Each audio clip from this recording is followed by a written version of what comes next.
ইরানের গোপন পারমাণবিক কর্মসূচি আন্তর্জাতিক মনোযোগের কেন্দ্রে আসে 2 দশকেরও বেশি সময় আগে।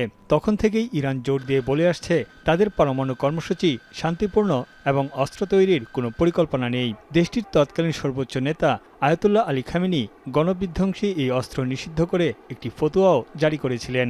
এমনকি এই ইস্যুতে যুক্তরাষ্ট্র ও ইসরায়েলের হামলার পরও একই বক্তব্যে অটল থাকে তেহরান। তবে প্রায় 1 মাসের যুদ্ধে শীর্ষ নেতাদের হত্যা ও ধ্বংসযজ্ঞের পর পারমাণবিক অস্ত্র তৈরির দাবি জোরালো হচ্ছে ইরানে। সাধারণ মানুষের মতামতও সেই দিকেই এগোচ্ছে। বিশেষজ্ঞদের মতে খামেনির মৃত্যুর মধ্য দিয়ে পরমাণু নিষিদ্ধ ফতোয়া এখন বিলুপ্ত। So had the Islamic Republic decided to pursue a nuclear weapon, it could have very quickly acquired weapons-grade uranium.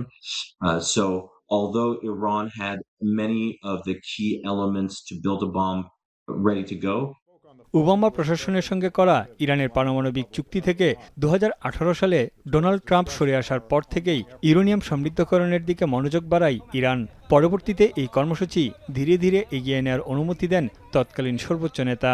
এছাড়া গেল জুনে দেশটির 3টি গুরুত্বপূর্ণ পারমাণবিক স্থাপনায় মার্কিন হামলার পর পরমাণু নীতিতে পরিবর্তন আনতে পারে বলে সতর্কবার্তা দিয়েছিল ইসলামী বিপ্লবী গার্ড বাহিনী।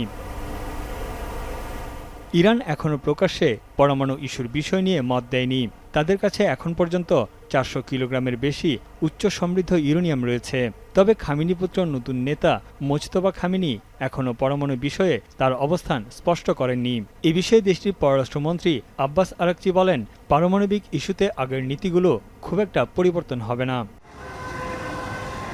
তবে ইরানের পারমাণবিক নীতির ভবিষ্যৎ নিয়ে পর্যবেক্ষকদের মধ্যে জল্পনা কল্পনা বাড়ছেই। ইরানের নতুন নেতৃত্ব পারমাণবিক নীতি পরিবর্তনে ক্রমবর্ধমান অভ্যন্তরীণ চাপের সম্মুখীন হচ্ছে বলেও মত তাদের। এই যুদ্ধের কারণে ইরান বিশ্ব পরাশক্তি হিসেবে নিজেকে প্রতিষ্ঠা করতে মরিয়া হয়ে উঠেছে।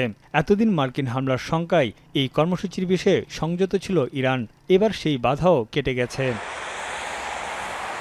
এদিকে ইরান যদি পরমাণু অস্ত্র তৈরি করে তাহলে আঞ্চলিক দেশগুলোও নিজেদের প্রতিরক্ষা ব্যবস্থার অজুহাতে একই পথে হাঁটবে। 2018 সালে সৌদি যুবরাজ মোহাম্মদ বিন সালমান স্পষ্ট জানিয়েছিলেন, ইরান যদি পারমাণবিক বোমা তৈরি করে তাহলে রিয়াদও যত দ্রুত সম্ভব তা তৈরি করবে।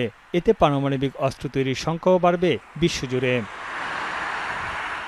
তানভীর জনি, এখন বিশ্ব। কালার এক্সপার্ট এবং ডার্ক স্যাপ সমৃদ্ধ অরিক্স অ্যাডভান্স ডিটারজেন্ট পাউডার আপনার লন্ড্রি এক্সপার্ট।